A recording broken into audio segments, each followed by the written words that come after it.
Jumpa kembali di channel kita Daunum Deo, channel yang akan menambah pengetahuan iman Katolik kita yang diambil dari berbagai sumber.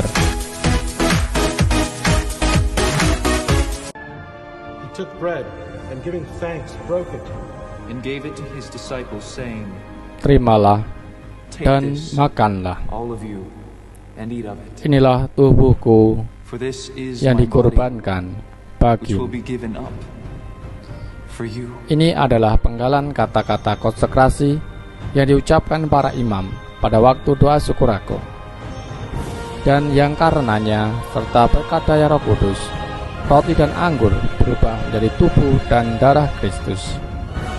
Terjadi perubahan substansi dari roti dan anggur menjadi tubuh dan darah Tuhan.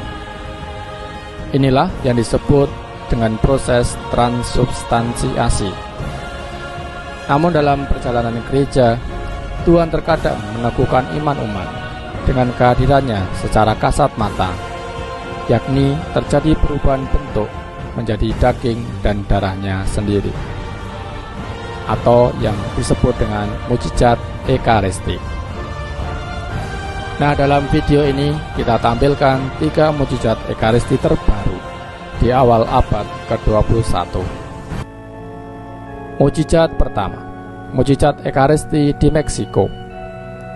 Peristiwa ini terjadi pada tanggal 21 Oktober 2006 di Gereja Santo Martinus, Tlaxcala. Menjelang ibadat adorasi jam 3 sore, umat berkumpul di gereja. Ketika Pastor Jose Gudino hendak mentahtakan sakramen Maha Kudus, hosti kudus tersebut sudah berlumuran cairan warna merah. Sesaat kemudian sang pastor mendengar suara, "Dirikanlah kapel adorasi di tempat ini." Peristiwa itu kemudian dilaporkan kepada uskup setempat dan dimulailah penyelidikan. Penelitian ini memakan waktu beberapa tahun dan hasilnya diterbitkan pada tahun 2013. Cairan merah tersebut memang darah manusia yang mengandung DNA dan hemoglobin. Golongan darahnya AB positif, jenis yang sama seperti yang ditemukan dalam mukjizat Ekaristi lainnya dan kain kafan suci Turin. 2 mukjizat di Polandia. Peristiwa ini terjadi pada tanggal 12 Oktober 2008 di Gereja Santo Antonius, Sokokal. Ketika sedang pembagian komuni, ada hosti yang terjatuh. Kemudian imam mengambilnya dan menempatkan dalam vaskulum atau wadah kecil berisi air untuk melarutkannya dan menguburkannya. Itulah ritual yang akan dilakukan untuk hosti yang rusak atau kotor. Seusai misa, ketika hendak melakukan ritual penguburan, tercium aroma wangi dari vaskulum, dan ketika dilihat, ternyata sebagian hosti tersebut berubah menjadi gumpalan darah. Potongan hosti berdarah kemudian diteliti oleh para ahli patologis, dan para ahli mencapai kesimpulan yang sama, yakni sampel yang diperiksa bukanlah gumpalan atau darah. Ini adalah jaringan otot jantung manusia dan masih segar.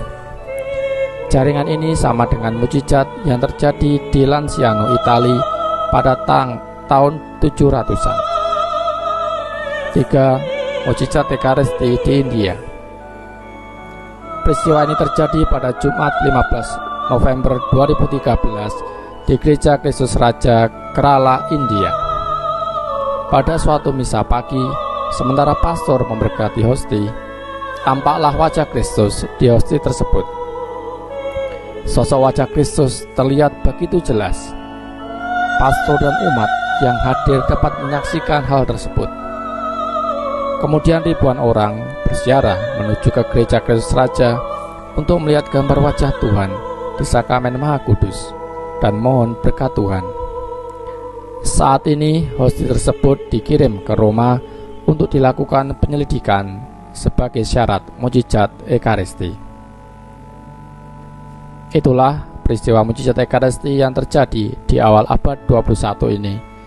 Semoga semakin meneguhkan iman kita. Silakan